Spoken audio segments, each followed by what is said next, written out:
tayong magiging tarakili.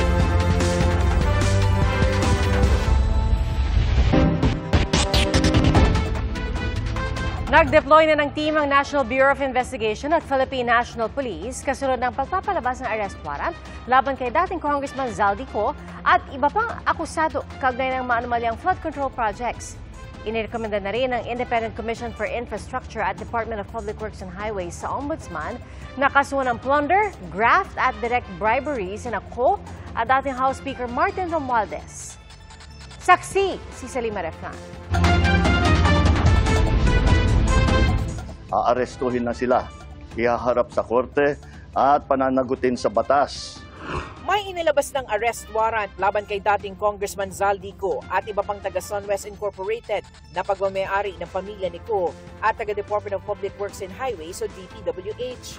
Kaugnay yan ng kasong malversation of public funds through falsification at 2 counts of graft na inihain ng Ombudsman itong Martes sa Sandigan Bayan. Para yan sa umano'y substandard at 289 million pesos na road dike project sa Nauhan Oriental, Mindoro. Si Pangulong Bongbong Marcos mismo ang nag-anunsyo tungkol sa arrest warrant. Ako ang nagsimula nitong lahat. Ako ang magtatapos. Hindi po ito haka-haka. Hindi po ito kwento. Ito po ay tunay na ebidensya. Hindi ko na babasahin, pero makikita naman ninyo sa phone ninyo, ito yung listahan ng may arrest warrant na. Walang special na pagtrato, walang sinasanto. Sa impormasyong nakuha ng GMA Integrated News, nakitaan ng Sandigan Bayan 6th Division ng probable cause ang kasong malversation. Dahil lagpas sa 8.8 million pesos na threshold, walang nirekomendang piyansa ang special prosecutor ng Ombudsman. Asahan po ninyo na wala pong tigil itong aming ginagawa at kahit na parang napakatagal ang dumaan na panahon, ako'y nagpapasalamat sa pasensya ng ating mga kababayan, ngunit nagbunga na ng resulta ang mga pasensya ninyo. Sa isang pahayag, inatasan ng Ombudsman ng law enforcement agencies para ipatupad ang warrants of arrest. Sabi ng PNP, Martes pa may nakapwestong tracker teams para sa mga aarestuhin. At may teams din daw na pupunta sa mga bahay ni Ko. May Interpol Blue Notice na si Ko at dahil may warrant of arrest na, mag-a-apply na ang gobyerno ng Red Notice laban sa dating kongresista. Few days ago, nasa Japan siya. Japan? But he has since left. Wala pa kami information kung saan siya nag-landing from Japan. Okay, pero linawin natin, nung umalis siya ng Pilipinas, nag-US po siya. US po, and then Europe, then Singapore, then Spain, then Portugal, then Japan. We will know po as soon as the immigration authorities all over the world will inform us. Pinag-aaralan din ngayon kung paano mapapabalik sa bansa si Ko dahil base raw sa intel ng DILG, may hawak din si Ko na Portuguese passport.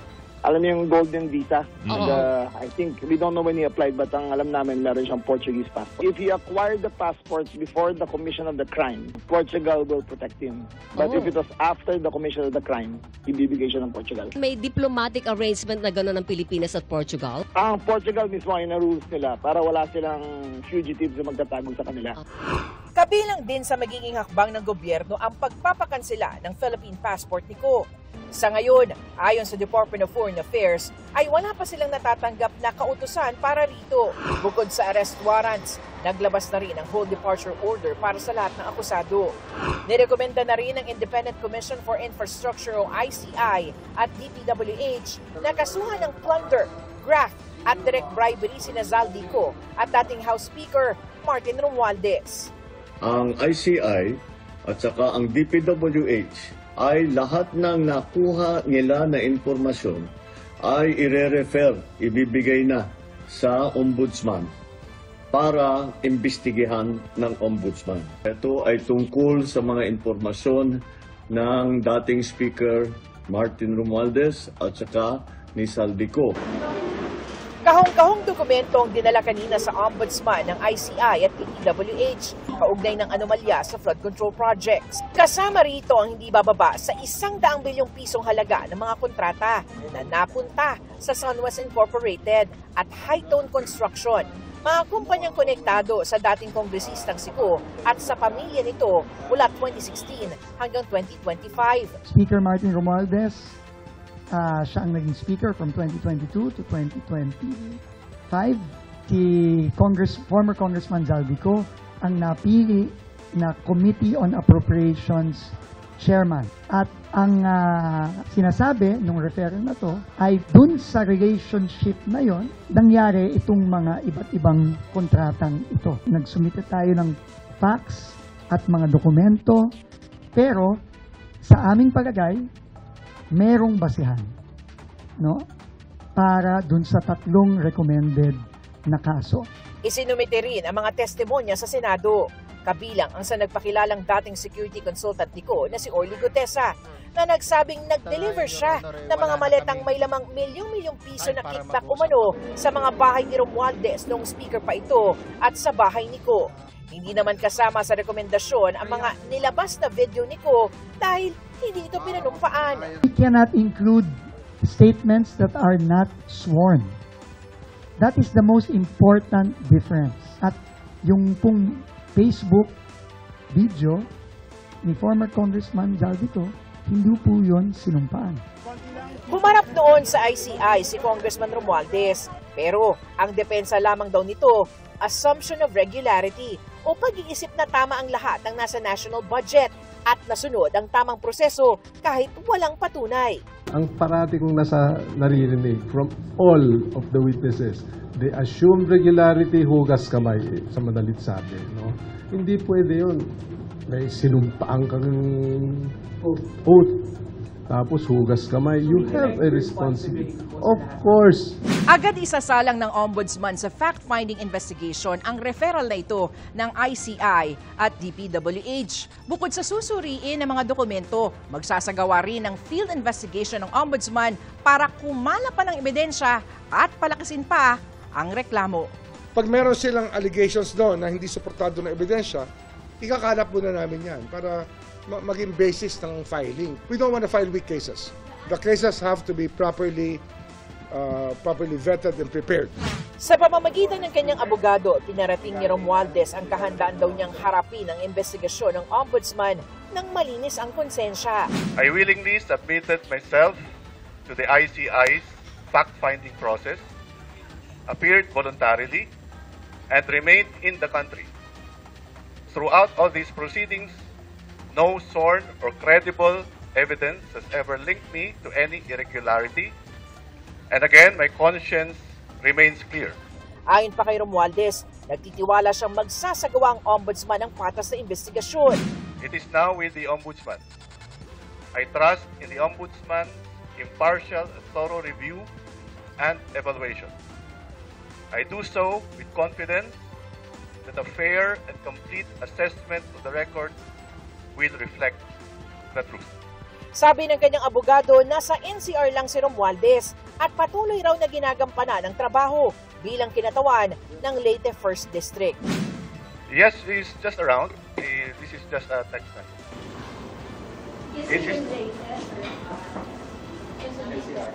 NCR.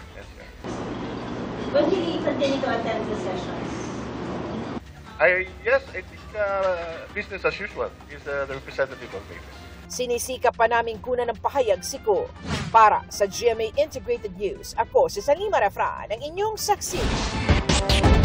4 na suspect sa panggagahasang arestado sa magkakahiwalay na operasyon sa Dasmariñas, Cavite at Sariaya, Quezon. 2 po sa mga suspect ng halay umano ng grade 9 student. Saksi si John Consulta. Pasakay na sana ng tricycle ang ilan sa mga suspect nang maharang ng operatiba ng Regional Intelligence Division 4A sa Dasmariñas, Cavite. Pangalan mo? Ha? Nagwaran ko pares ka sa kasong statutory rape. 2 sa 4 na suspect ang inaresto dahil yan sa pang-aabuso sa isang grade 9 student. Sumbong ng biktima, nagpunta siya at kanyang nobyo sa bahay ng kanilang kaibigan at doon nag-inuman. Pero bigla raw nagkaroon ng emergency ang kanyang nobyo kung kaya't kinailangan nitong agad umalis. Naiwan mag-isa ang biktima sa bahay. Itong mga suspects na naiwan na kaibigan nila is pinagamit ng marijuana itong biktima natin hanggang sa mahilo at makatulog yung biktima natin. Doon na nagpa-medical and doon nga natin nakita na nagkaroon nga ng gang rape. Patuloy na tinutugis ang dalawang iba pang suspect.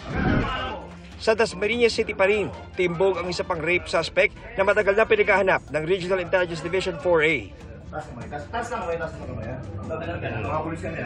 Ang suspect, inakusahan ng pangahalay ng stepsister. Nangyari raw ito nang bisitahin ng biktima ang kanyang umuwing amang OFW na sa ibang bahay na nakatira.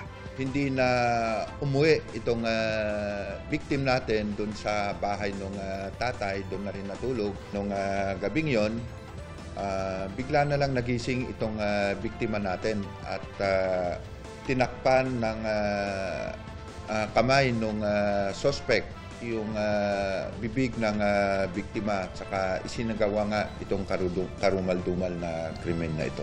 Wala pang pahayag ang mga naaresto sa magkahiwalay na operasyon. Kinasuhan natin sila ng statutory rape, no? No bail po itong statutory rape na filan natin.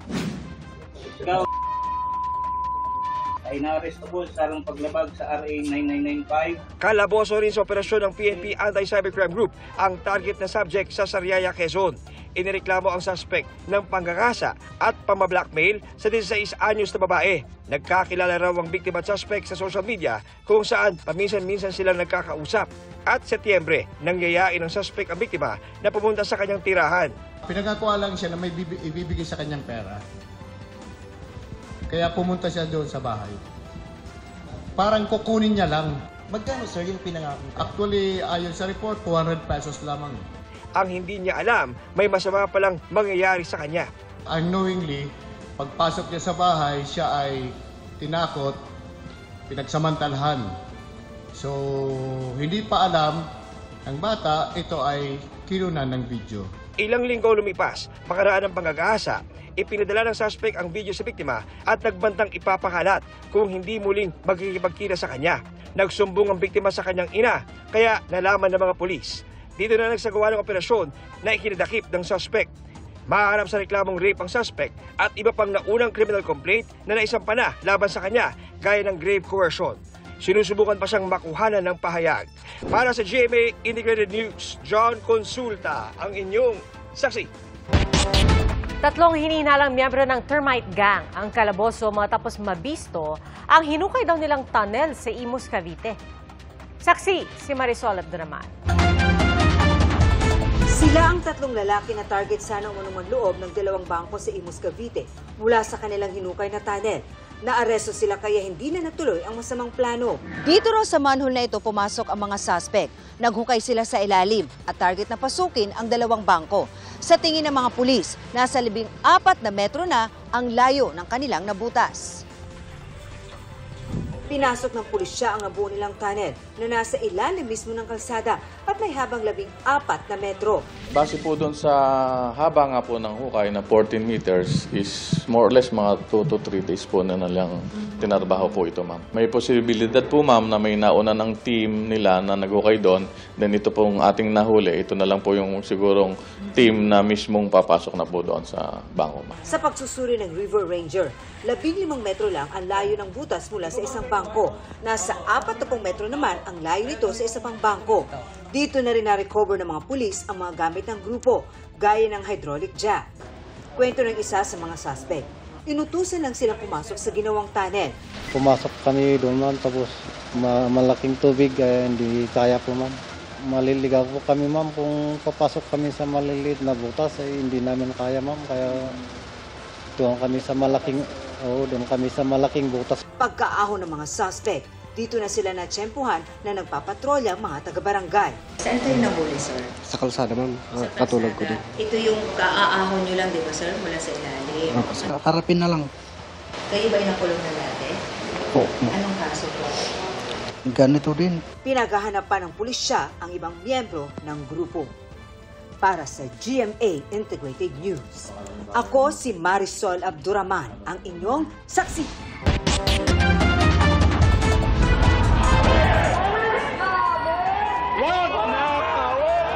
Tuloy Tuloy ang kilos protesta sa pamamagitan ng White Ribbon Walk Against Corruption ng Tindig Pilipinas Coalition upang hinging mapanagot ang mga nasa likod ng katiwalian sa gitna ng mga pagkamatay dahil sa bahang idinulot ng mga guni-guning flood control projects. Pinangunahan ito ng August 21 Movement, Akbayan, Liberal Party, Magdalo Members at Makati Villages Council. Matapos nito, nagsagawa sila ng programa sa Ninoy Aquino Monument sa kanto ng Paseo de Rojas. Ngayong meron ng arrest warrant para sa dating kongresistang si Zaldico at iba pa kaugnay sa flood control anomaly, sabi ng koalisyon. Sana hindi ito maging dahilan para mag-let go ng konti ang mga tao because the fight is not through until we see some people going to jail. We have to make sure that these people stays in jail. Positibong hakbang na i-aresto si Zaldico pero alalahanin din po natin na huwag siyang patahimikin. Bagamat may mga dubious content dito sa testimonya niya, sana bigyan siya ng due process para mailabas din niya yung ebidensya na inaalam niya. Mga grupo naman ng kabataan at estudyante ang nagkilos protesta sa Mendiola sa Maynila. Lahat ng pangkot! Ang Artikulo 11 na koalisyon ng mga sectoral at progressive organizations nagmarcha sa UP Diliman Campus. Ang paninindigan namin ay dapat lang managot si Marcos, si Duterte at lahat ng sangkot sa corruption. Walang dapat sinuhin. Walang dapat malibre. Inanunsyo rin ang Artikulo 11 na lalahok sila sa kilos protesta sa November 30 sa Rizal Park, Luneta. Samantala, inilunsad naman ng Catholic Advocates for Responsible Electorate ang Prayer Warriors Against Corruption campaign na layong hikayatin ang mga mananampalatayang Katoliko na ipagdasal ang ating bansa. Aside from going out in the streets, shouting and condemning officials, government officials who have really committed, should we say, abuses and corruption against the government, we would also want to encourage our people that we should be prayerful, that we are asking the blessings of the Almighty God and of course particularly the Blessed Mother who has always been victorious when it comes to battle against corruption. Hinikayat din ang mga prayer warriors na gawin ang 9 o'clock habit na pagdarasal. Pati ang grupo ng mga negosyante naghahanap na rin ng sagot kung kailan kaya may mapapanagot. Let the law take its course, but they have to keep in mind that the public are looking at the results. There must be some finality. That problem of corruption will keep coming back because the system really incentivizes politicians to steal, you might say steal from the government in order to keep themselves in power. Bukod sa pagpapanagot sa mga sangkot sa katiwalian, mahalaga rin daw na magkaroon ng reforma. We actually need reforms in the system. This is a great opportunity because of the public outrage to keep the pressure on our legislators to pass the long-delayed and much-needed reforms. There's hope for the public because our government, I think, is doing their best. But we need to put pressure that people should be made accountable. Kulong, conviction, bantayan natin. Let's be patient. Para sa GMA Integrated News, ako si Von Aquino, ang inyong saksi. Paglipat kay dating Bambantarlac Mayor Alice Guo sa Correctional Institution for Women sa Mandaluyong, hindi pa napatutupad. Kasunod yan ng paghahain ng kanyang kampo ng musyon para manatili siya sa Pasig City Jail Female Dormitory. Sa November 26, nakatakda ang pagdinig kaugnay nito. Iniutos ng korte na ilipat sa correctional si Guo matapos siyang masentensyahan kahapon ng habang buhay na pagkakakulong dahil sa kasong qualified trafficking of persons. Cassandra Leong, nasangkot sa mga kasong may kinalaman sa human trafficking at illegal na pogo at large at wala na sa kustodiya ng Kamara. Ito ang naungkat kanina sa pagdinig ng Senado para sa proposed budget ng Department of Justice o DOJ para sa taong 2026. Si Cassandra Leong po ba, under detention pa rin ba siya ngayon, Mr. Chair? Ngayon po si Cassandra Leong, naka-release ho siya. So hindi siya Paano po nangyari yon, Mr. Chair? Mr. President, actually nagulat rin ako. Mr. Chair. Pareho tayo nagulat kasi tinututukan ho natin tong case. Agosto at Setyembre nung nakaraang taon nang dinetain ng Kamara si Ong dahil hindi siya nagsumite ng mga hinihinging dokumento noon ng Quadcom. Pero nakalaya siya noong Disyembre matapos alisin ng komite ang contempt order laban sa kanya dahil sa kanyang medical condition. Isa si Ong sa mga suspects sa qualified human trafficking kaugnay sa ni-raid na Lucky South 99 Pogo sa Porac, Pampanga. Sangkot din siya sa kasong money laundering na inihain laban kay Alice Guo. Kumukuha pa raw ng impormasyon ng Bureau of Immigration kaugnay sa Lucky South 99 kay Cassandra Leong at pati kay Harry Roque na agad naman daw isusumite sa Senado. Desisyon ng Appeals Chamber ng International Criminal Court o ICC kaugnay ng apela ni dating Pangulong Rodrigo Duterte para sa kanyang interim release, ilalabas sa November 28. Base sa inilabas nilang dokumento, ilalahad dito sa open court bandang alas 5:30 ng hapon dito sa Pilipinas. Noong Setyembre ay ibinasura ng ICC Pre-Trial Chamber ang hiling ni Duterte na palayain muna siya habang dinidinig ang kanyang kaso. Para sa GMA Integrated News, ako si Mariz Umali ang inyong saksi. Inilunsad ng DICT ang Oplan Paskong Sigurado. Ito po ay para makaiwas sa scam ang publiko ngayong malapit na ang holiday season. Saksi si Maki Pulido. Mula sa unang linggo ng Disyembre hanggang sa bagong taon, mag-ingat dahil ito raw ang peak ng online scam ayon sa DICT. Gamit ang datos mula sa Bangko Sentral ng Pilipinas, sabi ng DICT noong 2024 sa 6 na bilyong pisong kabuang halaga na nalimas dahil sa mga online scam. 4 na bilyon dito na online scam sa panahon ng Pasko. Kasama na dyan yung may deepfake ka, meron kang yung magte-text ka na nanalo ka pero hindi ka nanalo, yung makukuha yung deposit mo. May dagdag na babala ang DICT. Kung biglang 2G o 3G ang signal, huwag mag-online transaction. Di raw ligtas dahil maaaring may aparatong kung tawagin ay IMSI catcher o stinger na masasagap ang mga impormasyong tinatype mo sa cellphone. Dinideploy yan malapit sa mga malls o mga restaurant. Kaya nga, di ba, magtataka ka, teka, paano nila nakuha yung bank account ko or ano? Yung pala, nag-transact ka somewhere na malapit sa isang IMSI catcher. Kaya importante, mawala ang 2G, 3G. Pag nawala siya, or yung babala namin sa publiko, pagka magtra-transact ka ng online banking o kaya mag-GCash ka, tignan nyo na 5G. 5G o kaya 4G. Kaya inilunsad ng DICT ang Oplan Paskong Sigurado. Hindi lang para paalalahanan ng publiko na mag-ingat para makaiwas sa online scam, kundi para ihanda ang mabilis na responde sa mga sumbong sa hotline 1326. Tandaan ang 12 scams of Christmas kung saan online shopping at fake delivery scam ang mga nangunguna.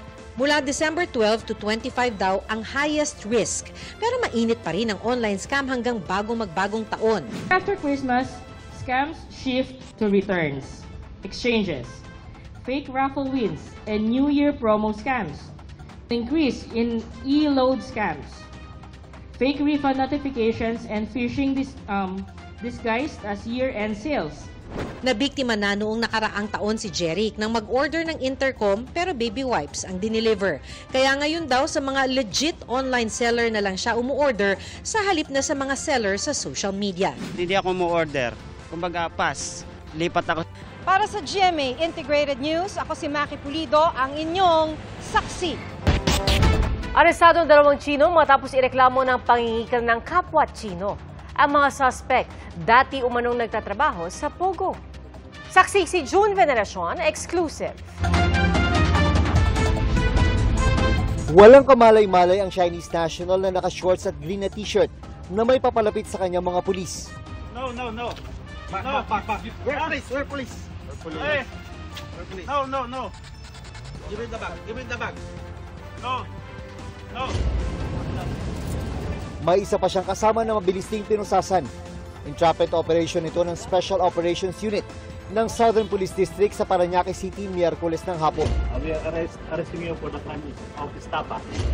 Ginawa ang entrapment dahil sa sumbong ng isa ring Chinese laban sa dalawa. Nagsimula ito na makatanggap daw ng litrato ang complainant mula sa isang suspect na nagpapakita na nakatali ang kanyang kaibigan sa harap ng Parañaque Police Station.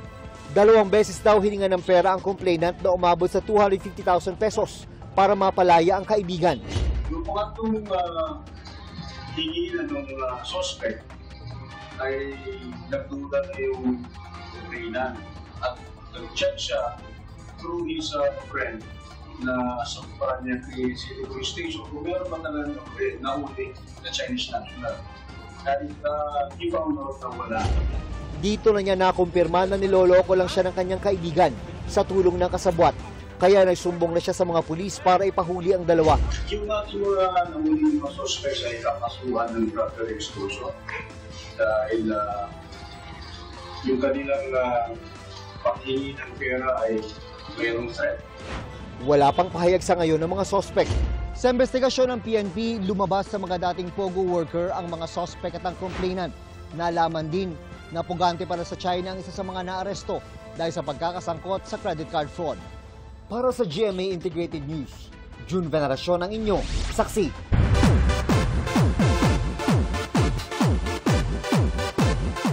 Panalo pa rin sa puso ng mga Pinoy si Atisa Manalo matapos itanghal na 3rd runner-up sa Miss Universe 2025. Naiuwi naman ng pambato ng Mexico ang corona. Narito ang showbiz saksi ni Nelson Canlas. Manindigan at maging totoo sa sarili ang highlight ng naging sagot ni Miss Universe Mexico Fatima Bosch sa final Q&A na paano niya gagamitin ang kanyang plataforma para mang-empower ng mga batang babae. Miss Universe is Mexico! Ang sagot na yan ng 25-year-old beauty queen nagdala sa kanya sa 74th crown ng Miss Universe. Pero bago pa man ang coronation night kanina, nagpakita na ng strong personality si Fatima na hinangaan ng marami. Sa sashing ceremony ng pageant, nagkatensyon nang i-call out ni Miss Universe Thailand National Director Nawat Itzaragrisil ang pambato ng Mexico dahil hindi umano ito naka-attend ng sponsor shoot. Habang nagpapaliwanag si Fatima, pinutol siya ni Nawat at tinawag umanong dumb. Security. May ilang beauty queen na sumunod kay Fatima. Stop. Gayon din ang nooy reigning Miss Universe na si Victoria Telbig ng Denmark. Sa post ng Filipino pageant media member na si Adam Henato, ikinuwento ni Bosch na hindi wasto ang naging pagtrato sa kanya. You know that as a country, you have all my respect. I truly love Thailand. I respect all of you. I think that you're amazing people. But what just your director did is not respectful. He called me dumb because he had problems with the organization. And I think that's not fair because I'm here and I do everything okay. I don't mess with anyone. I just try to be kind. I'm trying to give my best. And he just shot me and he just said to me and shut up and a lot of different things. And I think that the world needs to see this because we are empowered women and this is a platform for our voice. And no one can shut our voice and no one will do that to me. Sa isang live stream naman, humingi ng sorry si Nawat saan niya'y misunderstanding sa pageant. Kinausap daw niya ang nasa 70 pang kandidata at humingi ng tawad. Sabi naman ng Miss Universe Organization, prioridad nila ang respect, safety, and integrity ng lahat ng participants, staff, at stakeholders. That everyone at home, every woman, doesn't matter if you have a big dream, if you have a crown, if that's take away your dignity, you need to go. Thank you. Itinanghal namang first runner-up si Miss Thailand, Pravinar Singh. Second runner-up si Miss Venezuela, Stephanie Abasali. Third runner-up ang pambato ng Pilipinas na si Maria Atisa Manalo. At fourth runner-up si Olivia Yase ng Cote d'Ivoire. Ang Pinoy pageant fans, hati ang naging opinyon sa resulta ng coronation. Pero ang ipinagmamalaki ng marami, ang all-out na performance ni Atisa. Sa preliminaries pa lang, inislay na ni Atisa ang swimsuit competition, national costume, at evening gown. Wala na nga raw know when to peak energy dahil hanggang coronation nagbigay ng magandang laban si Atisa.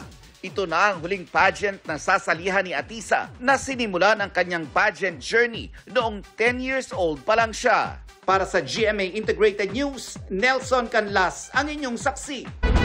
Inakusahan ng nag-resign na Miss Universe judge na si Omar Harfouche na rigged o may dayaan umano sa Miss Universe 2025.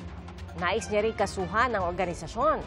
Anya, may binuo na raw na jury at pumili ng top 30 bago pa dumating ang official jury ng pageant. Dagdag ni Harfouche, magkasosyo raw sa negosyo ang may-ari ng Miss Universe na si Raul Rocha at ang tatay ng nanalong Miss Universe na si Fatima Bosch. At kinausap siya ni Rocha at ng anak nito para ipanalo si Miss Mexico. Sa ngayon, wala pang direktang pahayag ang Miss Universe Organization sa alegasyon. Pero noong November 18, nilinaw ng organisasyon na wala silang binuong patagong jury na isa rin sa mga paratang ni Harfouche. Sinusunod din ang kompetisyon ng mga protocol ng Miss Universe Organization. Dito sa Pilipinas, nagpasa rin naman ang ilang personalidad sa naging resulta ng kompetisyon, gaya na lang ni Sparkle Star at Miss Universe Philippines 2023, Michelle Marquez D., Miss Universe 2018, Catriona Gray, at It's Showtime host, Vice Ganda. Nayupi ang harapan ng dalawang tren matapos magsalpukan sa Czech Republic. Base sa inisyal na investigasyon, posibleng hindi nakahinto sa stop signal ang isa sa mga tren. At ayon sa mga otoridad, 4 na pasahero ang malubhang nasugatan. Sugatan din ang mahigit 30 pasahero. Kinailangan din sagipin ang driver ng isa sa mga tren. Patuloy ang investigasyon sa ugat ng salpukan.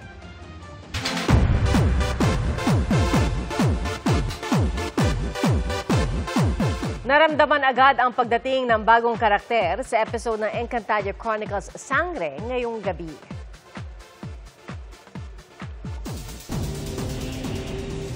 Ngayon mararamdaman nila ang aking buod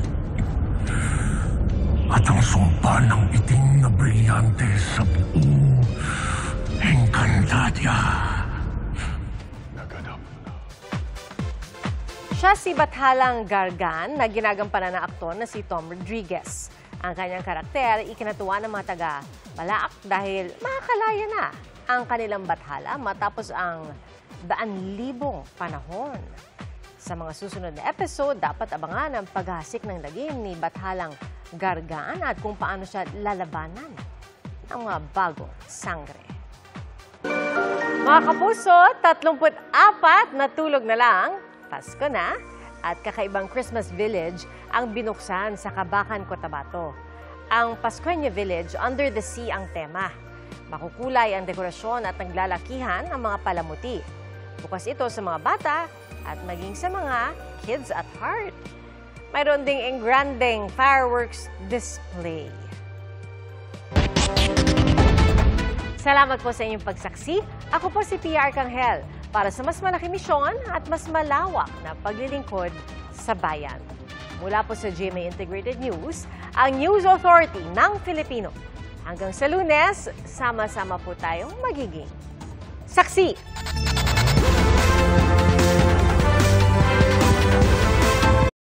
Mga kapuso, maging una sa saksi. Mag-subscribe sa GMA Integrated News sa YouTube para sa iba't ibang balita.